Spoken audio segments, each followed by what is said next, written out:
Dia memang sengaja memprovokasi, Billy berkata dengan dingin. Namun, masalah kamu memasukkan obat ke dalam minumanku dan menyuruhku berhubungan badan dengan putrimu. Lalu sekarang juga memaksakku menikahinya. Apakah ini bukan kenyataan? Ini juga merupakan cara untuk mempererat kerjasama kita. Samuel berkata dengan merasa dirinya benar. Dalam kerjasama ini, kita adalah rekan yang tidak bisa terpisahkan. Jika ada salah satu dari kita yang pergi, maka rencana itu tidak akan bisa terwujud. Berhubung ini berkaitan dengan keuntungan, maka sudah seharusnya membuat hubungan semakin erat. Dengan begitu, kelak barulah tidak akan ada masalah. Mengenai perkataan Tracy itu, kamu benar-benar tidak boleh khawatir. Fondasi grup Wellen sangat dalam. Mungkinkah aku bisa menelan semuanya hanya dalam waktu singkat?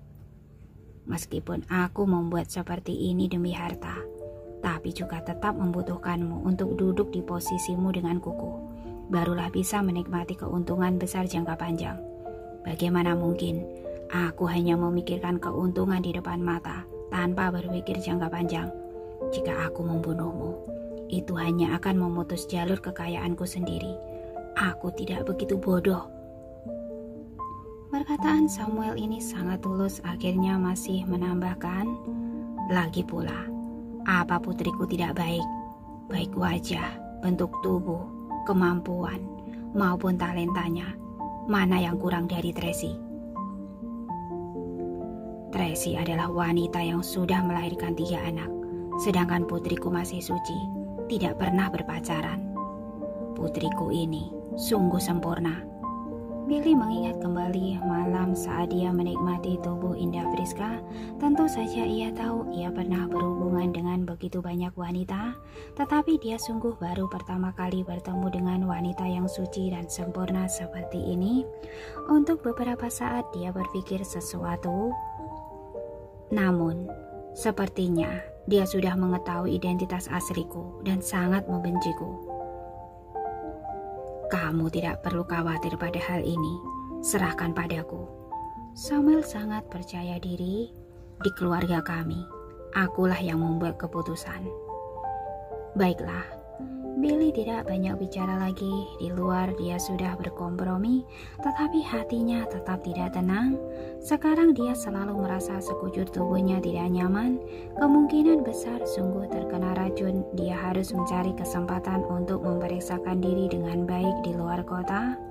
Setelah perjalanan selama beberapa jam, akhirnya Tracy sampai di kota Yuling. Saat tengah malam barulah Tracy bertemu dengan Thomas. Pada saat ini, Jeff dirawat di rumah sakit karena terluka.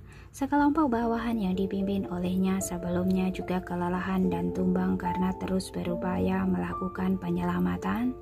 Sekarang Thomas yang bertugas membawa orang untuk melanjutkan pencarian tentang keberadaan Carlos. Setelah sampai, Tracy mencari tahu situasi secara detail lalu segera bergabung dalam pencarian. Pada saat yang sama, dia menyuruh Naomi tetap berkomunikasi dengan Paula, senantiasa memantau kondisi di villa sisi utara. Naomi buru-buru berkata, tadi Paula mengirimkan pesan, mengatakan bahwa malam ini tabib dewa datang lagi, lalu sudah membawa pergi resep obat tabib Hansen yang ada pada Ryan. Benarkah? Baguslah. Tracy merasa sangat gembira. Apa dia sudah pergi? Baru saja pergi. Sekarang sudah pukul 3 subuh. Naomi menceritakan dengan detail. Dia mengobati Tini terlebih dahulu, lalu pergi mencari Ryan. Intinya, setelah dia pergi, Paula memeriksa dan menyadari bahwa resep obat yang kuletakkan di baju Ryan sudah dibawa pergi.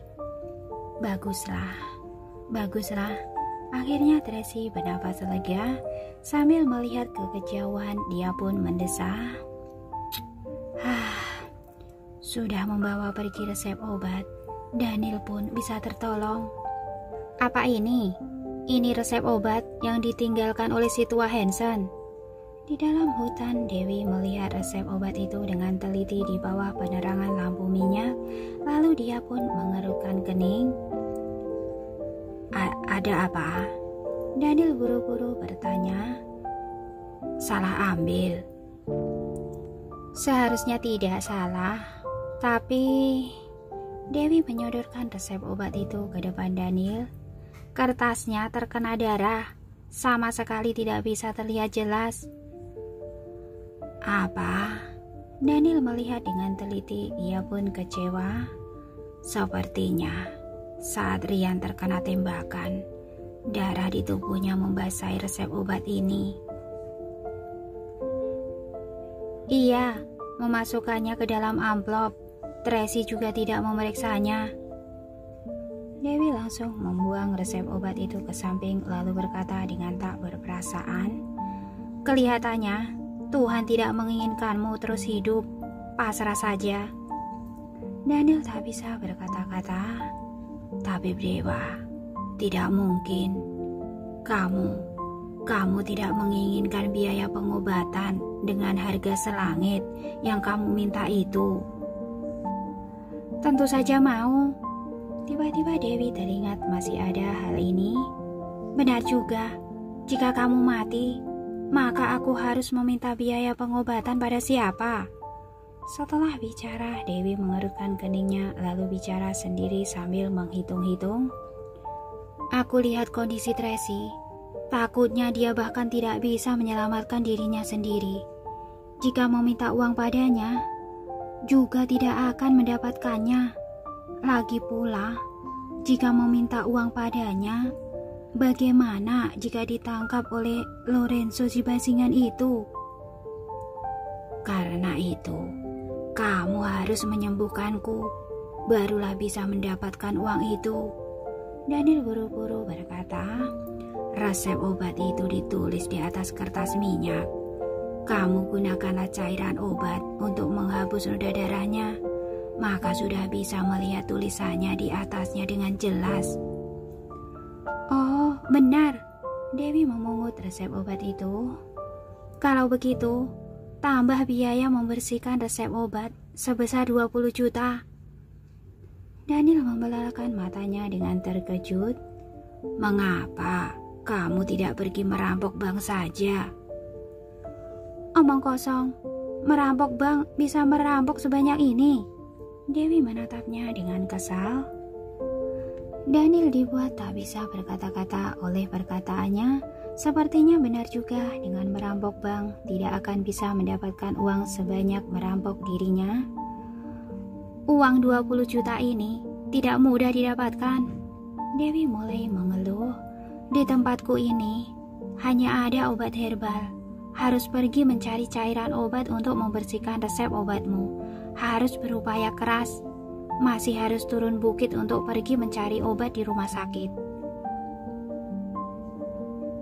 Masih mungkin bertemu dengan bawahan Lorenzo di bajingan itu. Jika aku ditangkap, maka akan sangat merepotkan. Daniel menutup matanya lalu berkata dengan tak bertenaga, sudahlah, ku berikan 20 juta.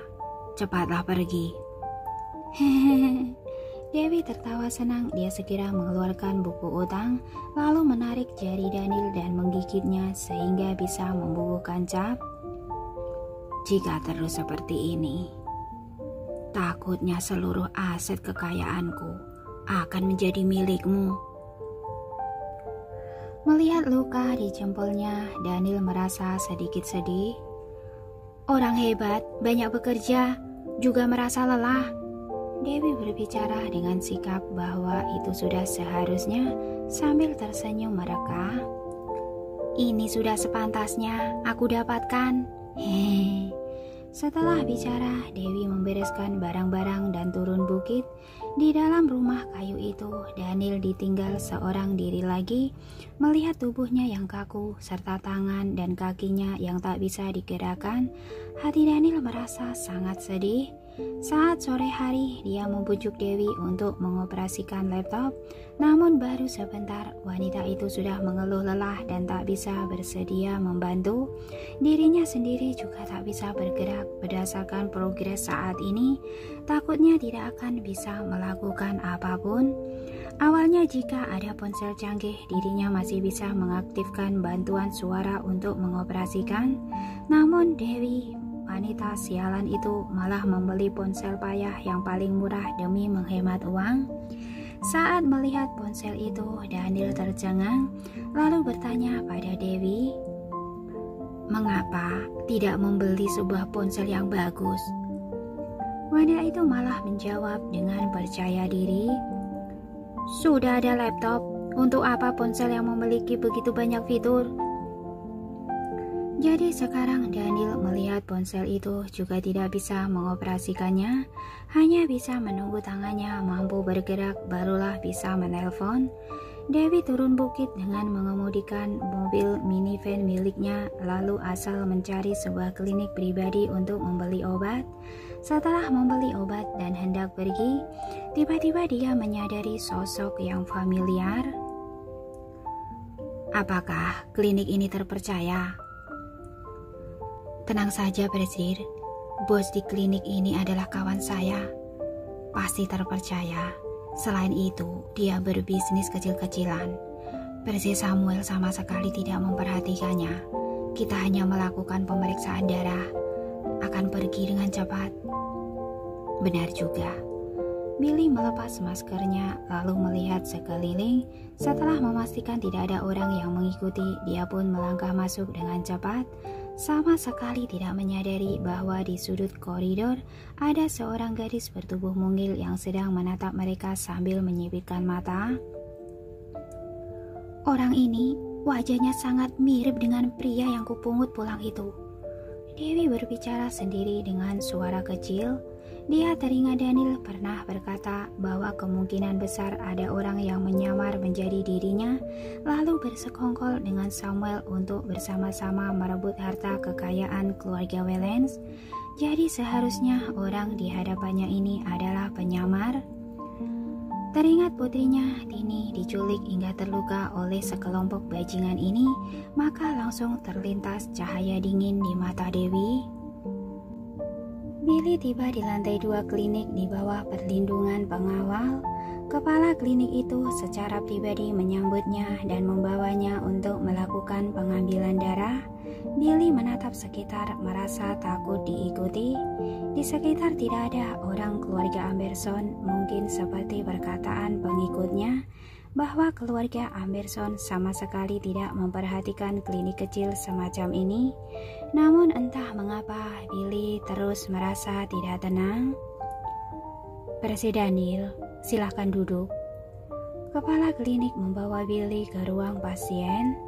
"Saya akan segera memanggil dokter kemari untuk mengambil darah Anda. Mohon tunggu sebentar." "Iya." Billy merespon seadanya lalu duduk di kursi dan minum air. Para pengikut di sisinya juga sangat waspada. Mereka memperhatikan sekeliling. Setelah memastikan tidak ada orang yang mencurigakan, mereka pun berjaga di sisi Billy. Di luar, Dewi sedang bersiap untuk menyerang. Pada saat ini, tiba-tiba ular hijau kecil keluar dari lengan bajunya, lalu menjulurkan lidah dengan panik. Ekspresi Dewi langsung berubah, lalu memaki dengan suara rendah, "Brengsek, tidak disangka mengejar kemari." Dia pun pergi dengan cepat. Pada saat ini, kepala klinik itu sedang melewatinya sambil membawa tim medis dengan cepat melangkah ke ruangan di mana Billy berada. Dewi memberikan isyarat tangan kepada ular hijau itu. Hanya terlihat kilatan hijau melesat. Ular hijau kecil itu sudah masuk ke dalam kerah baju seorang perawat, lalu ikut masuk ke dalam ruangan itu. "Presiden Daniel, sekarang kami akan mengambil darah Anda." Kepala klinik berkata dengan bersemangat. "Iya." Billy menggulung lengan bajunya bekerja sama dalam pengambilan darah. Saat perawat itu sedang bersiap mengambil darah, tiba-tiba dia merasakan hawa dingin di punggungnya. Tanpa sadar ia menggaruknya dengan tangan, tetapi tidak ada apa-apa. Ia pun tidak berpikir terlalu banyak. Saat mulai mengambil darah, tiba-tiba Billy merasakan rasa sakit yang menusuk di pergelangan kakinya. Ia tanpa sadar melihat kakinya dan menarik celananya, tetapi tidak ada apa-apa.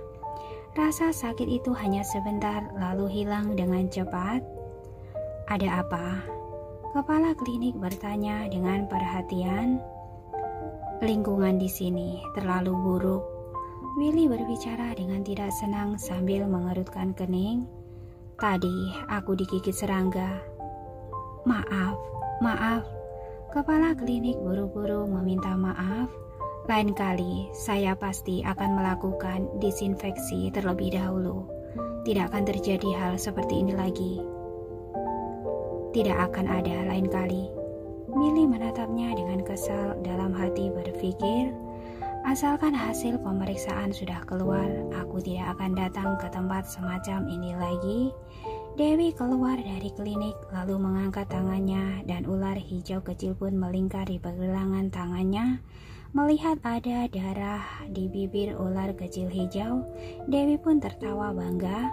Dia mendongak dan melihat bayangan yang familiar di dekat jendela lantai 2 itu, lalu berkata dengan dingin, "Berani menyentuh anakku, aku akan membuatmu sengsara." Mobil Dewi melesat pergi dari pintu belakang. Jasper dan yang lainnya pun mengikuti diam-diam dan menambah kecepatan. Namun dengan cepat mereka sudah ketinggalan. Di dalam mobil, Jasper memukul setirnya dengan keras, lalu menggetakkan giginya dengan emosi. Wanita iblis ini benar-benar sungguh merepotkan. Sudah mencarinya begitu lama dan tidak mudah baru menemukannya. Dia malah kabur lagi. Kak Jasper, kamu berani memanggilnya wanita iblis. Hati-hati, Tuan akan membereskanmu. Tutup mulutmu. Baik. Di dalam klinik, Billy sudah melakukan pengambilan darah, namun dia tidak buru-buru pergi, melainkan menunggu hasilnya di ruang pasien. Demi menghindari terjadinya hal yang tidak diinginkan, dia harus mengambil sendiri hasilnya, baru pergi. Dia juga menyuruh 2 pengikutnya pergi mengikuti petugas medis itu ke laboratorium untuk mengawasi. Presiden Neil, silakan minum teh. Kepala klinik memberikan teh yang dia seduh sendiri kepada Billy. Billy meminumnya seteguk lalu mengerutkan keningnya. Kenapa begitu pahit? Oh, mungkin teh yang saya punya tidak begitu bagus, sehingga Anda tidak terbiasa meminumnya. Saya akan pergi beli. Tidak perlu.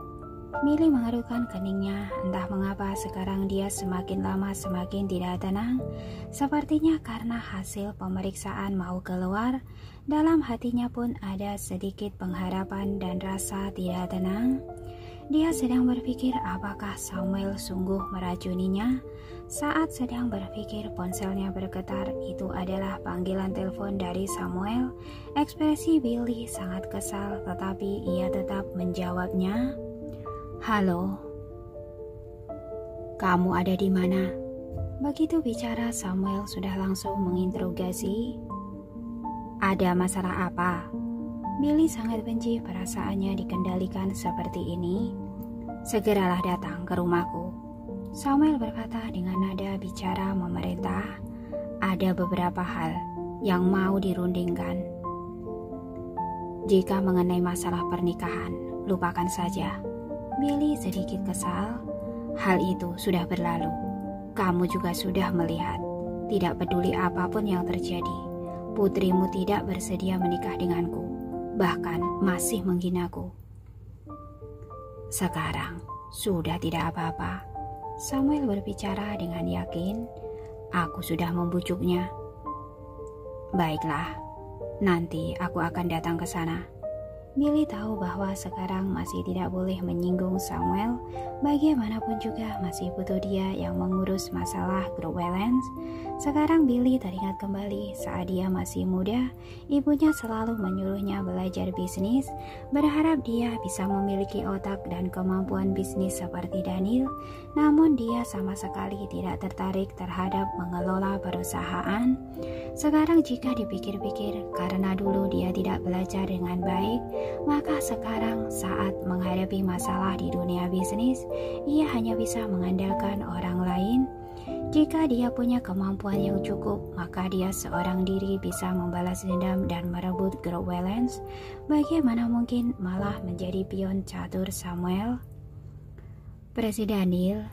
Pada saat ini, kepala klinik buru-buru menghampiri sambil membawa laporan hasil pemeriksaan. Hasilnya sudah keluar. Coba kulihat.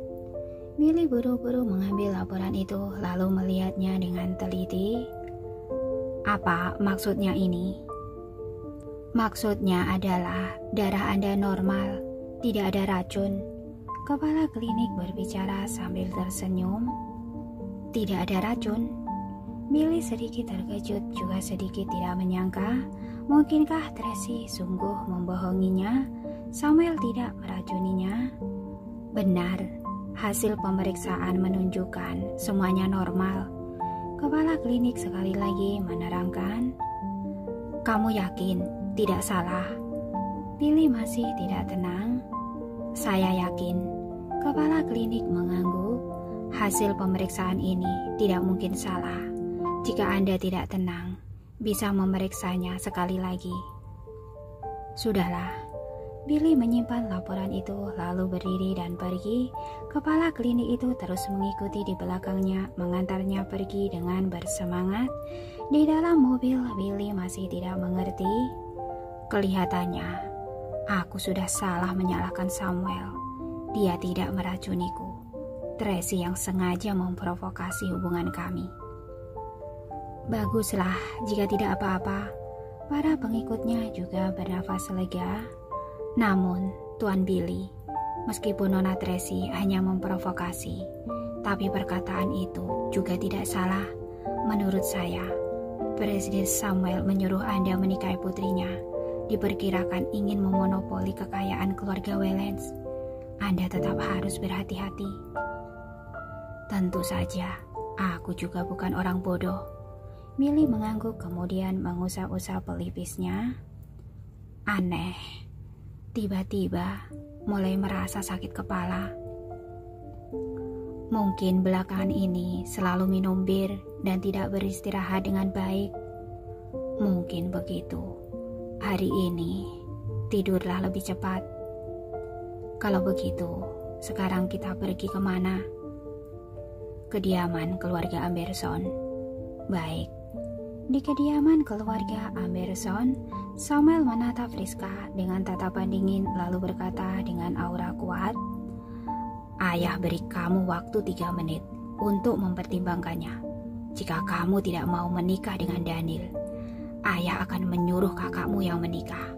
Kamu tahu bahwa dia pasti bersedia. Dia bukan Daniel, melainkan Billy. Friska sangat emosional asalkan teringat bahwa dirinya tidur dengan si penyamar itu. Dia pun merasa sangat jijik. Karena dia sudah mencintai Daniel sejak muda, maka dia terus menjaga kesucian tubuhnya dengan hati-hati, tidak membiarkan siapapun menodainya. Dia ingin menyerahkan kesuciannya kepada pria yang ia cintai. Tidak disangka sekarang dia malah ditipu oleh seorang penyamar. Sama saja. Samuel sama sekali tidak mempedulikan perasaan putrinya. Wajahnya sama, suaranya sama, statusnya juga sama. Apa bedanya? Pokoknya berbeda. Emosi Friska hampir meledak. Palsu, tetaplah palsu. Selamanya tidak akan bisa menggantikannya yang asli. Ayah malas bicara omong kosong denganmu. Samuel bertanya dengan tidak sabar, kamu mau menikah atau tidak? Tidak mau, Friska berkata dengan emosional. Seumur hidup ini, Aku tidak ingin melihatnya lagi.